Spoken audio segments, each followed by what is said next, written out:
Well, the Institute of Noetic Sciences was founded in 1973 by the Apollo 14 astronaut Edgar Mitchell, who was the 8th man to walk on the moon. And on his way back to the Earth from his moonwalk, he had the window seat. And so as he was in the space capsule, seeing the Earth and then the stars and then the moon and then the Earth and the stars and the moon as the capsule was spinning, he had what he calls an epiphany, where he recognized that he was made of the same stuff as everything he was seeing, and that there was some sort of intelligence behind everything that had been created.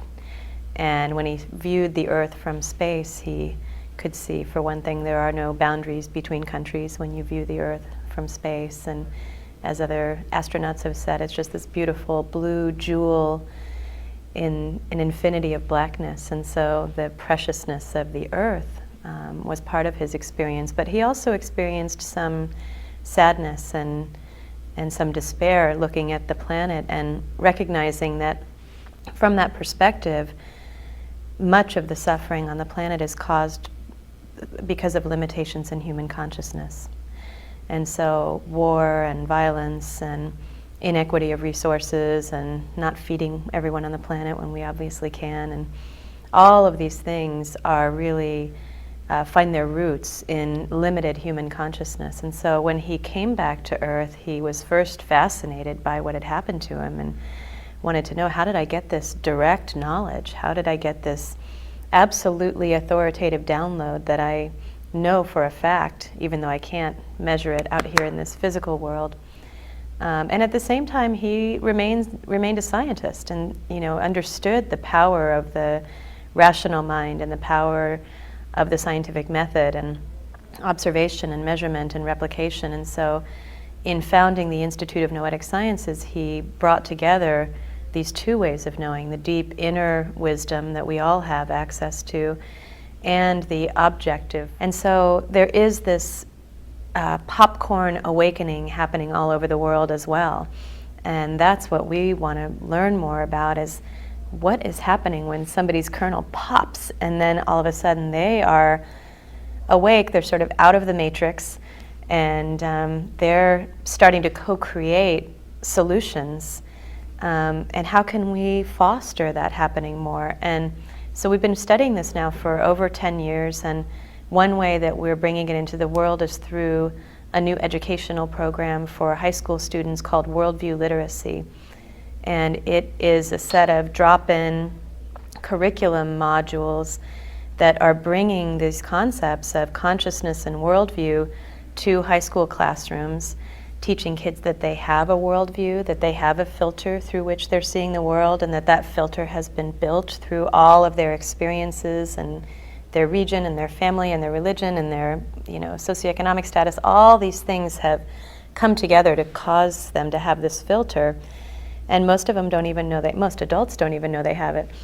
And as soon as they sort of start to go, whoa, I'm wearing a pair of glasses that's keeping me from seeing everything, and it's also changing what I see, and so is everyone else.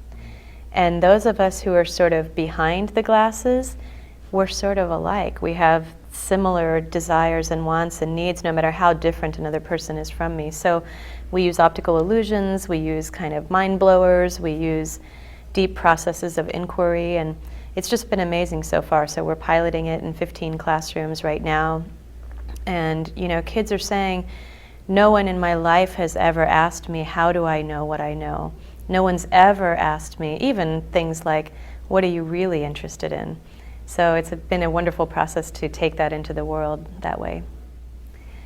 Well, I am a sort of noetician at heart. And so for me, bringing together mind and matter, bringing together science and spiritual wisdom, bringing together the mind and the heart, building these bridges, and in fact, not even bridging, because that implies that there are two things, but seeing how that's also an illusion, that those dualities are constructions, and that mind and matter are inextricably interwoven with one another, as is the heart and the mind, as is really the pursuit of truth through either spirituality and religious exploration or through the scientific method.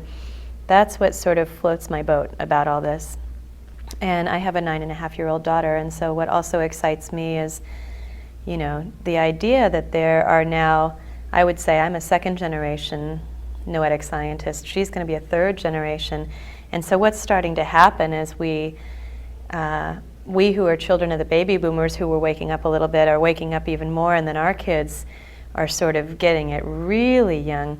There's so much potential for healing on the planet and for transformation and for achievement of human potential.